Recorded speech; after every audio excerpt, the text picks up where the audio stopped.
Hello दोस्तों, स्वागत है आपका कैरियर विल स्टडी में। आज मैं आपके लिए लेकर आई हूँ निबंध स्वदेश प्रेम, देश प्रेम या सारे जहां से अच्छा हिंदुस्तां हमारा। इस टॉपिक के ऊपर निबंध लेकर आई हूँ आज मैं। तो देखो, इस निबंध में सबसे पहले हमारे पास 7 पॉइंट होंगे। कौन कौन से? सबसे पहले प्रस्तावना लिखेंगे, उसके बाद देश प्रेम की स्वाभाविकता, उसके बाद देश प्रेम का अर्थ, उसके बाद लिखेंगे देश प्रेम का क्षेत्र, उसके बाद देश के प्रति कर्तव्य और भारतीयों का देश प्रेम, उसके बाद लिखेंगे उपसंहार। ठीक है, तो सबसे पहले हम हेडिंग डालेंगे प्रस्तावना। ठीक है, यहाँ पे प्रस्तावना हेडिंग डालेंगे हम। प्रस्तावना हेडिंग डालने के बाद लिखेंगे उसमें ईश्वर द्वारा बनाई गई सर्वाधिक अद्भुत रचना है जननी। जननी जो निस्वार्थ प्रेम का प्रतीक है, प्रेम का ही पर्याय है, स्नेह की मधुर बयार है, सुरक्षा का अटूट कवच है, संस्कारों के पौधों को ममता के जल से सींचने वाली चतुर उद्यान रक्षिका है, जिसका नाम प्रत्येक शीश को नमन के लिए झुक जाने को प्रेरित कर देता है। यही बात जन्मभूमि के विषय में भी सत्य है। इन दोनों का दुलार जिसने पा लिया, उसे स्वर्ग का पूरा पूरा अनुभव धरा पर ही हो गया। इसलिए जननी और जन्मभूमि की महिमा को स्वर्ग से भी बढ़कर बताया गया है। उसके बाद हेडिंग डालेंगे हम देश प्रेम की स्वाभाविकता। ठीक है, उसमें लिखेंगे प्रत्येक देशवासी को अपने देश से अनुपम प्रेम होता है। अपना देश चाहे बर्फ से ढका हुआ हो, चाहे गर्म रेत से भरा हुआ हो, चाहे ऊंची ऊंची पहाड़ियों से घिरा हुआ हो, वह सबके लिए प्रिय होता है। इस संबंध में राम नरेश त्रिपाठी की निम्नलिखित पंक्तियां द्रष्टव्य हैं। ठीक है, तो उन्होंने क्या पंक्तियां दी हैं? विषुवत रेखा का वासी जो जीता है नित हाफ हाफ कर, रखता है अनुराग अलौकिक वह भी अपनी मातृभूमि पर। ध्रुववासी जो हिम में तन में, ध्रुववासी जो हिम में तम में जी लेता है कांप कांप कर, वह भी अपनी मातृभूमि पर कर देता है प्राण न्यौछावर। ठीक है, उसके बाद लिखेंगे प्रातःकाल के समय पक्षी भोजन पाने के लिए कलरव करते हुए दूर स्थानों पर चले जाते हैं, परंतु सायंकाल होते ही एक विशेष उमंग और उत्साह के साथ अपने अपने घोंसलों की ओर लौटने लगते हैं। जब पशु पक्षियों को अपने घर से, अपनी मातृभूमि से इतना प्यार हो सकता है, तो भला मानव को अपनी जन्मभूमि से, अपने देश से क्यों प्यार नहीं होगा। कहा भी गया है कि माता और जन्मभूमि की तुलना में स्वर्ग का सुख भी तुच्छ है। जननी जन्मभूमि सच स्वर्गादपि गरीयसी। उसके बाद हम हेडिंग डालेंगे देश प्रेम का अर्थ। ठीक है, उसमें लिखेंगे फिर देश प्रेम का तात्पर्य है देश में रहने वाले जड़ चेतन सभी से प्रेम, देश की सभी झोंपड़ियों, महलों तथा संस्थाओं से प्रेम, देश के रहन सहन, रीति रिवाज, वेशभूषा से प्रेम, देश के सभी धर्मों, मतों, भूमि, पर्वत, नदी, वन, तृण, लता सभी से प्रेम और अपनत्व रखना, उन सबके प्रति गर्व की अनुभूति करना। सच्चे देश प्रेमी के लिए देश का कण कण पावन और पूज्य होता है। सच्चा प्रेम वही है जिसकी तृप्ति आत्मबलि पर हो निर्भर। त्याग बिना निष्प्राण प्रेम है, करो प्रेम पर प्राण निछावर। देश प्रेम वह पुण्य क्षेत्र है, अमल असीम त्याग से विलसित, आत्मा के विकास से जिसमें मानवता होती है विकसित। ठीक है, उसके बाद लिखेंगे हम सच्चा देश प्रेमी वही होता है जो देश के लिए निस्वार्थ भावना से बड़े से बड़ा त्याग कर सकता है। स्वदेशी वस्तुओं का स्वयं उपयोग करता है और दूसरों को उनके उपयोग के लिए प्रेरित करता है। सच्चा देशभक्त उत्साही, सत्यवादी, महत्वाकांक्षी और कर्तव्य की भावना से प्रेरित होता है।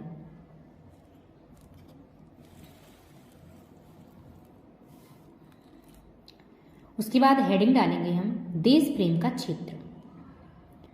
देश प्रेम का क्षेत्र अत्यंत व्यापक है। जीवन के किसी भी क्षेत्र में काम करने वाला व्यक्ति देशभक्ति की भावना प्रदर्शित करता है।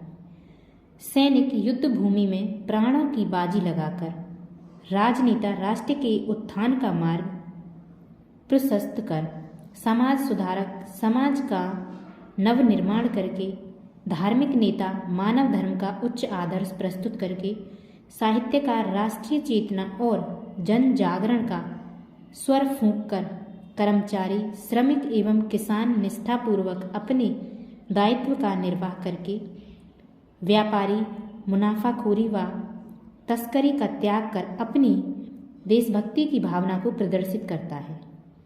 संक्षेप में सभी को अपना कार्य करते हुए देश हित को सर्वोपरि समझना चाहिए।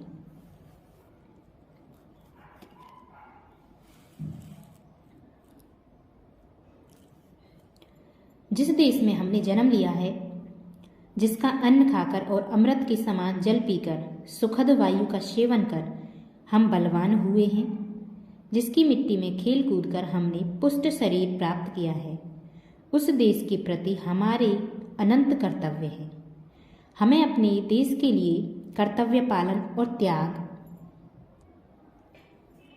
की भावना से श्रद्धा, सेवा एवं प्रेम रखना चाहिए।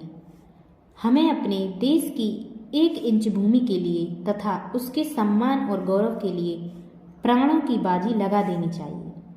यह सब करने पर भी जन्मभूमि या अपने देश के ऋण से हम कभी भी उऋण नहीं हो सकते। उसके बाद हेडिंग डालेंगे हम भारतीयों का देश प्रेम।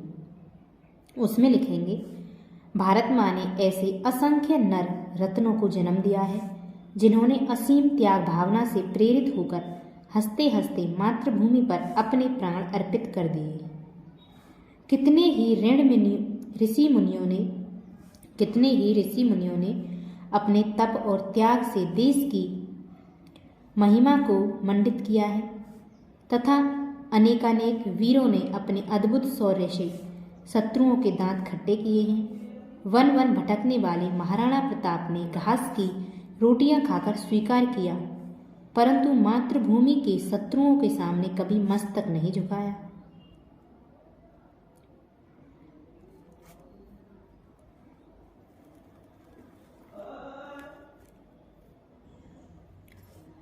शिवजी ने देश और मातृभूमि की सुरक्षा के लिए गुफाओं में छिपकर शत्रु से टक्कर ली।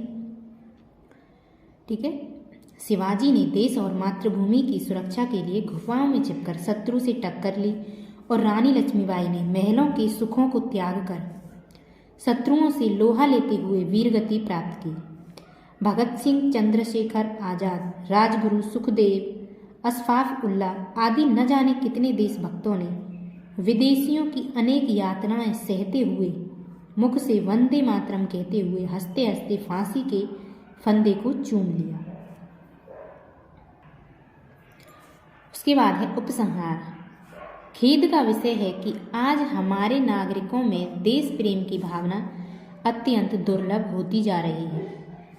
नई पीढ़ी का विदेशों से आयातित वस्तुओं और संस्कृतियों के प्रति अंधाधुंध मोह स्वदेश के बजाय विदेश में जाकर सेवाएं अर्पित करने के सजीले सपने वास्तव में चिंताजनक है।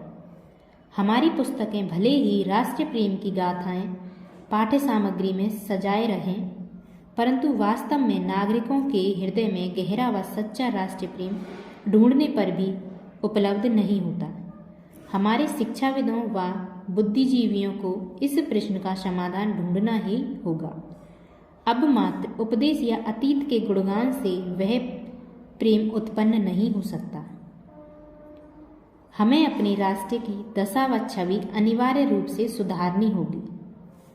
प्रत्येक देशवासी को यह ध्यान रखना चाहिए कि उसके देश भारत की देश रूपी बगिया में राज्य रूपी अनेक क्यारियां हैं। किसी एक क्यारी की उन्नति एकांगी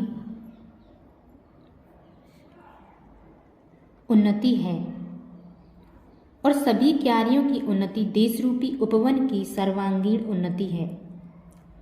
जिस प्रकार एक माली अपने उपवन की सभी क्यारियों की देखभाल समान भाव से करता है, उसी प्रकार हमें भी देश का सर्वांगीण विकास करना चाहिए।